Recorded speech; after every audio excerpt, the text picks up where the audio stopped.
So they're making sure everybody's got a phone, everybody's got a tracking device on them. And everything you do on your phone can be recalled, every action you take on your phone can be recalled. Your phones track you everywhere you go, they listen to everything you do, they report everything you do. Even half of the cell towers that you see around the place, half of these towers aren't there to deliver cell signal, they're there to harvest data. There's a bit of a hum, it's all good, I'll stand over here. They're there to harvest data, like every third cell tower you see is there to harvest data from your phone to find out everything you've been doing. So this is where they're taking us. They're leading us into this incredibly dysfunctional digital realm where all of the stuff that we're normally used to getting is simply not going to be available anymore. So what we have to do is disconnect from that and stop complying with this slavery system that they're rolling out. Because that's really the only way we're going to get away from it is non-compliance, folks. You know, all the stuff that people have been doing and trying to create movements or whatever to, like the Ubuntu movement or the Venus Project or whatever, new movements to start a new culture, what we have to realise is that this is our culture and it's been hijacked. All of our societies have been hijacked by what is essentially a worldwide criminal cabal masquerading as an international government system. And all these people work together. They all work together. There are no real enemies on the world. You know, I've travelled to over 108 countries in my life. I've been right around the world many times. I've seen lots of people from lots of countries. I've never met anybody who wanted a war. It's all governments who want to do this all the time. It's governments who control the whole situation. And they play everybody off against each other and they all work together. And that's something we've got to realise is that we're dealing with a multinational criminal cabal. And the only reason they get away with what they're doing is because we continually comply with our own enslavement and we have to simply disconnect from it, stop complying with it. And the best form of non-compliance is to step into your heart. It really is. You know, if you obey your moral compass in everything you do, then the system can't do anything for you. It can't control you because you continually have to step outside your moral compass to abide legislation all the time. And I just refuse to do that. You know, in creating your own reality, I've always created my own reality. My whole reality has been mine ever since I left school. You know, when I was in school, I realised how much the teachers were just fucking me over. You know, I used to tell them that all the time. Excuse me, what you're teaching me is shit. You know, they used to come and give me stuff and I'd say, I'm sorry, but I've just read a book on that topic and you're telling us a completely wrong story and you need to open it up for debate. So I ended up getting kicked out of 4 schools. So by the time I was like 16, I thought, well, fuck this. And I became a musician and travelled the world and never looked back.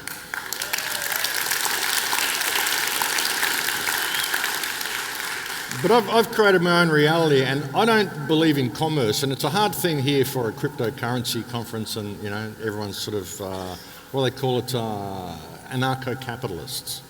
I personally don't, I'm not a capitalist, I don't believe in that mentality. I mean, in this world I can appreciate you've got to make money, you've got to survive, but everything I do I give. I wrote a book, I gave it away. I do videos, I give them away. All the movies I make, I give away. Everything I do, I give away for free. I serve medicine to people, I give it away for free. And I allow people to give me back what they can. And people who are constantly in a state of worry about money and worry about the future and worry about this stuff, that's the reality they create.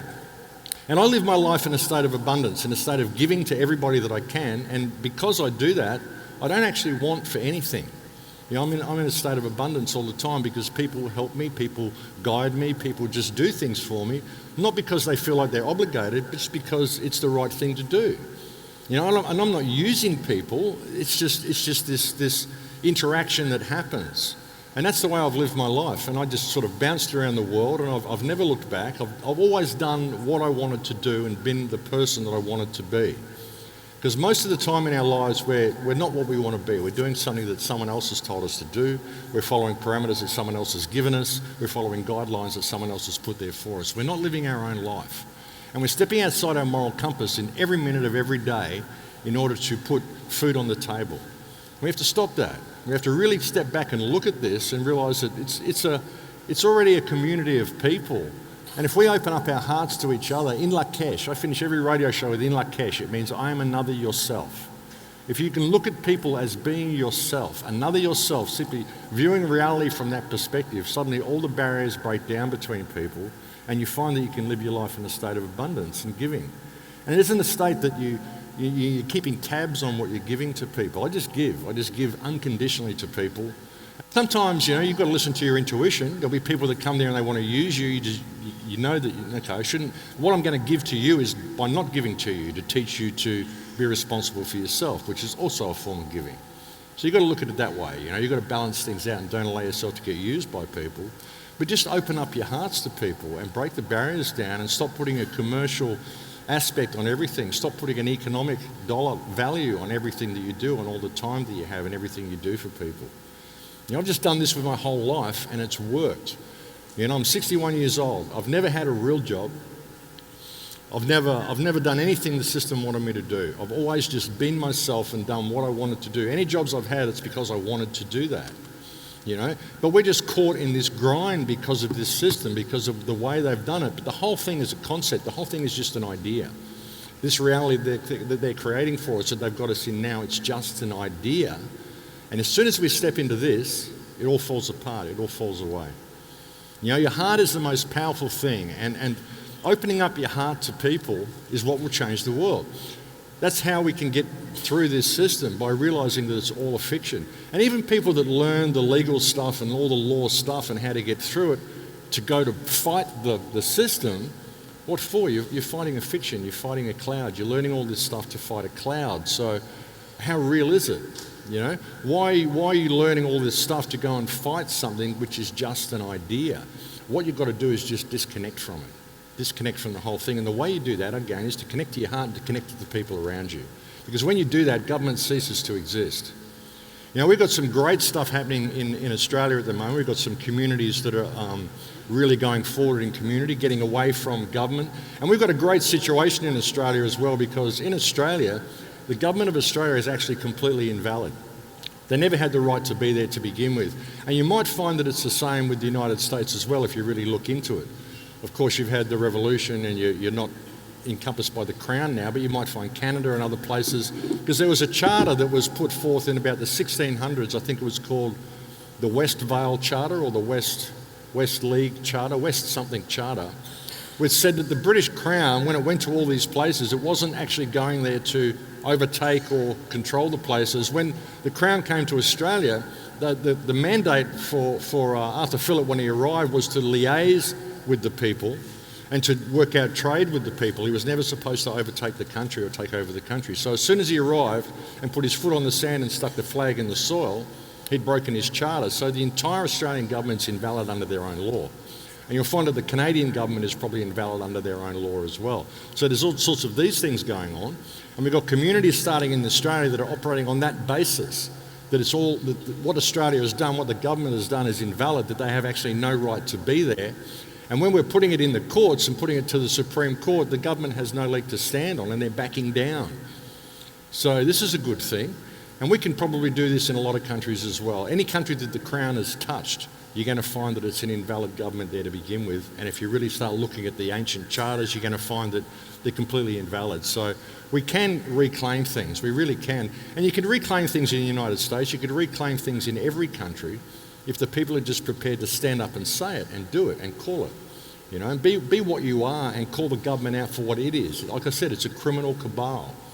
You know, the whole legal system, everything that we've got here, the government, you know, even the law system was created to prevent the causation of harm and to provide remedy when harm is caused. And we've got situations in our country now where the government is coming and causing harm against us all the time, and they're using the legal system to do it. So how can that be? How can a guy come to your house and say, I'm here to cause harm to you in the name of the law, when the law was put there to prevent the causation of harm? It's all backwards, but we don't call it. And that's why they get away with it, because we don't call it. And we should. And there's lots of reasons why we should, folks. I'm just going to sit down because I've been travelling for 4 days to get here. 4 days, folks, it took to get here. Ridiculous.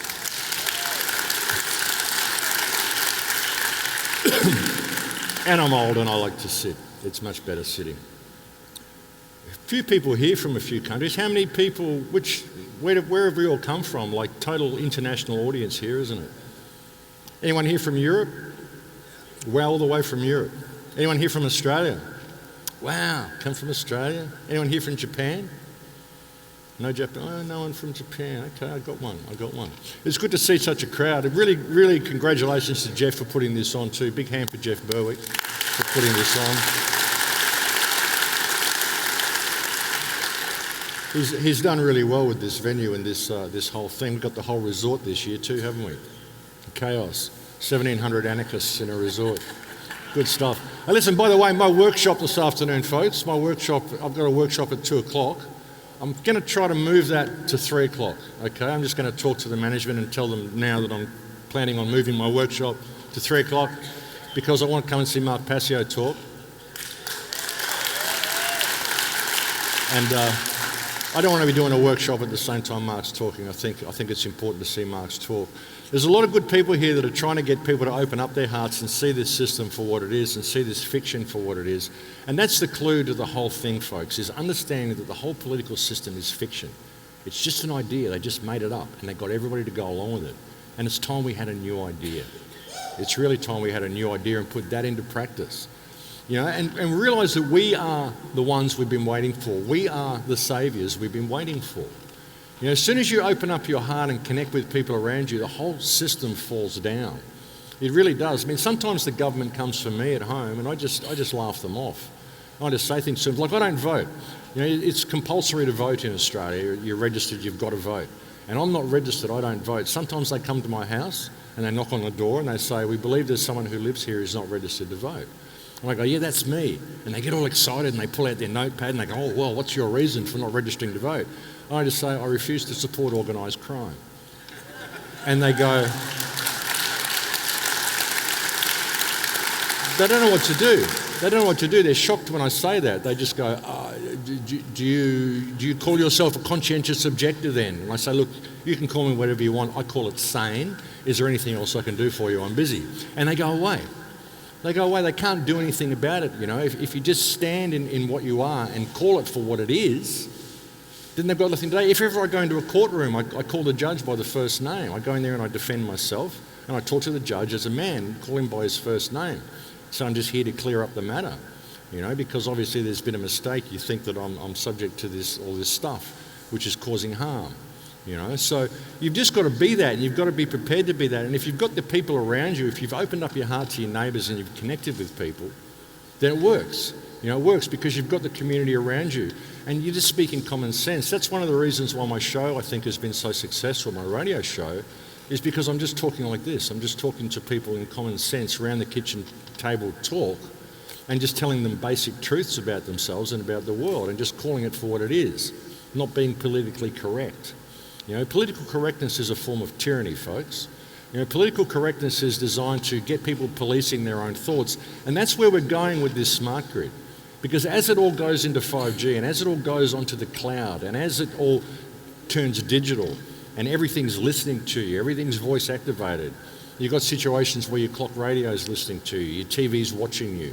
There was a guy arrested in Australia a year before last because his fridge was listening to him over a conversation he had over his breakfast. He was planning some crime, so the police came and arrested him because they heard him planning a crime. His fridge was listening to him. You know, so where is it at the point? And political correctness, folks, I mean, they're banning pronouns and all sorts of stuff now. You're not allowed to use he and she in Canada or something now. It's something ridiculous, you know. So when does it get to the point where you can't even construct a sentence without breaking the law? You know, we've got thought crime going on, and you're lying in bed talking to your wife or your husband, and you're having a conversation, your clock radio's listening to you, you've said something the algorithm doesn't like, so it's docked you a couple of social credit points. You go to buy a bus ticket in the morning and you find you're not qualified for the bus ticket because the algorithm said so. That's the way it's going. The social crediting system they've got in China at the moment, there's like, I think there's 7 million people now on China's social credit system. Anyone know how that works? Anyone don't know how that works? What it does is it puts points, it awards you points according to your social profile, what you've been posting on Facebook, what your political views are.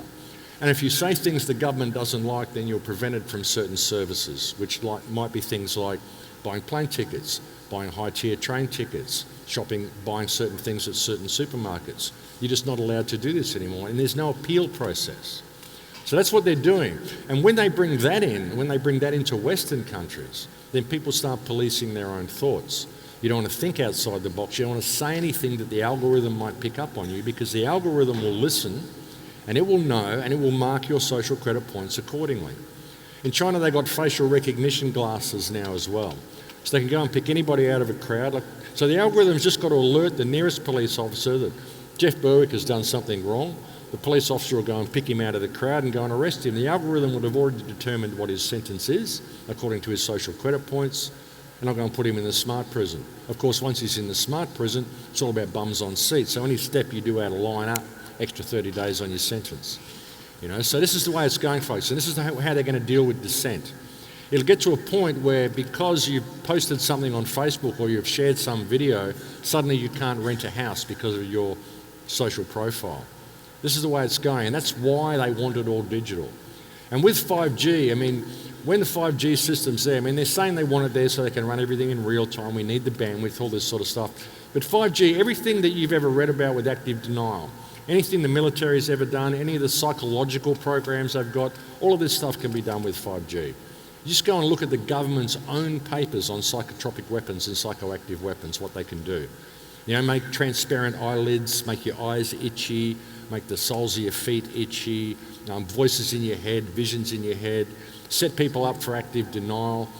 Because your DNA is coded, they've got everybody, they know who everybody is, they know what your biometric signature is, then they can target individuals for active denial through 5G. And this is another thing they're going to be saying is obsolete by 2020 is passwords, because it's all going to be biometric scanning. This 2020, that's only a year away. And this is what they're saying. This is next year. They're saying passwords will be obsolete. It'll all be biometric scanning. And with biometric scanning, they don't need to implant a microchip in you. They can just do it with retinal scans. They can bounce an acoustic wave off your skeleton. It will give them back a bone resonance, which is unique to you, and that becomes your password. So when it's down to that and it's all biometric and they're monitoring everybody and everything they're saying and everything they're doing, then they've got us. They've got us. If it all goes digital and currency all goes digital, then they've got us. And that's where the crypto world falls down. The crypto guys are really doing a lot of good stuff, and they're really trying to extricate us from the banking system, and that's a really good thing. We need to be extricated from this banking system. But if they don't factor in the reality that at the moment the world is run by criminals who are controlling the shift into the digital world, then we're going to be screwed as soon as we get in there. Because if currency goes digital and your purchasing power is limited by your social viewpoint, then where do you go from there? There's nowhere you can go, and there's no appeal process. And we'll end up having to create these little alternate communities and go and live there the best we can, but they'll just get picked off later. And that's the problem with people creating alternate communities as well and wanting to extricate from the system and just going and creating their little perfect commune, is that the government loves you doing that because you're not dealing with them. You're not dealing with the problem that created the need for you to go and create that commune to begin with. That's what we need to do. So we don't need to build any new system. We don't need to have the Ubuntu movement or the Venus Project or any of this stuff. We've got a system here already that could work, only we have to constantly step outside our moral compass to comply with it, and that's why it doesn't work. And you think about it, folks, as soon as you start doing the right thing in all that you do, and all your actions are according to your moral compass, this system cannot exist. It simply cannot function in that environment. It only functions now because we're so willing to step outside of our hearts and do whatever we're told, yes sir, no bags, 3 bags full, sir. And all we're really doing is paying protection money. That's what taxes are, it's protection money. I'll pay my taxes, you go and bomb those guys over there, just leave us alone here. It's all good. And that's what we do. We've got to stop doing it, folks. It's a scam. The whole thing's a scam. And it's like David said, we're voting in this side and this side and this side. We're not looking at the system above it that runs the whole thing. The politicians are just mouthpieces. They're just mechanisms. Trump is not your friend, folks. Trump is not your friend. I'm sorry to tell the people here who might support Trump. Maybe there isn't anyone here who does. Maybe I'm good there. But the government is not your friend. Trump is just another face on the state. Trump is offering a new business model to get the world to the same point. It's all going to the same point. It's all going digital. It's all going into this whole social crediting system, all being done to keep us safe from the terrorism that the government creates themselves. It's a joke, folks. It's really a joke, and we've got to, like coming to these conferences and all the stuff we learn, it's great to come to these conferences and that, but don't think that you've made a difference by coming here. You've got to get the information that you get at these conferences and take it home and apply it to the world that you live in. Make a difference on the ground.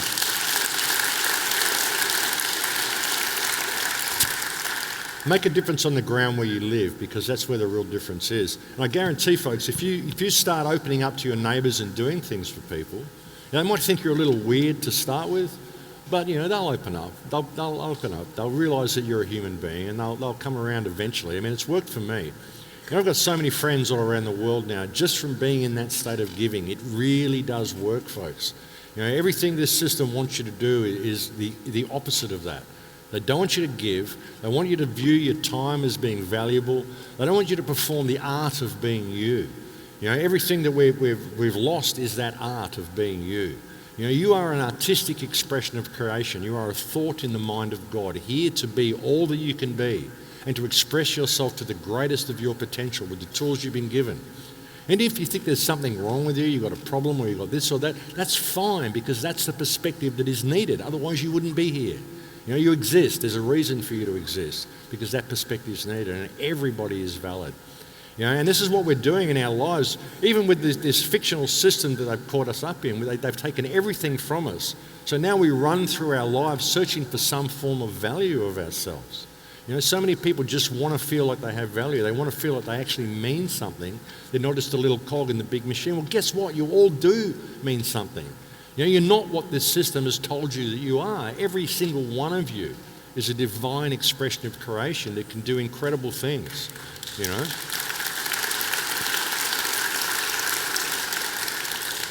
All of the stuff that enslaves us, all of this mechanism of control that's been put in front of us, it's just an idea. It's just an idea that somebody had and other people agreed to go along with it. Like I said, we just need a different idea, folks. And don't ask permission. Just do it. When you find something that works, just put it into action and do it. I just do that. I just don't care about what they say. I just do it. I've always found it's a lot easier to get forgiveness than permission. So just go ahead and do it, folks. And don't worry about the government. Don't worry about what they say. Just go and do it. You might create a groundswell, and then what are they going to do? They've got to try to control and say, we're approving this. We did it. We encouraged him. Try to turn it around for something that they benefit. That's all they do. But we can do it, folks. Just put it into practice. Whatever you can find that's going to help your community and inspire your community, and everybody can do that, folks. Just believe in yourself, and we can change the world. And I think that's about. I'm running out of time, so I'm going to have to cut it short there. But that's pretty all I want. Really, all I want to say. Just believe in yourselves, folks, and we can change this system if we disconnect from it. And the best form of non-compliance. When I do this and say non-compliance, people they think there's a battle they have to go and fight, but they don't. The best form of non-compliance is to step into your heart and do the right thing. Follow the rules of Dharma. Do the right thing in the right way at the right time for the right reason. And if you live your life in a state of unconditional love and service to creation, then you can find the path through that. And service to creation, I've said so many times, it's not service to others at the expense of yourself. Put yourself on an even keel with everybody else. Don't serve others and deplete yourself, but don't serve yourself and deplete others. Put yourself on an even keel, in Lakesh, and we can change the world. Thank you for listening, folks.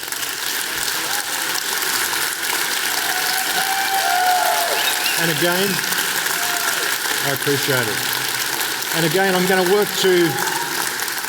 work at changing my workshop to 3 o'clock for those who would like to come. So it's scheduled for 2 o'clock, but I think Mark Passio is speaking at 2, so I'm going to try to set it up for 3. So please do come if you'd like to. Thank you very much, folks.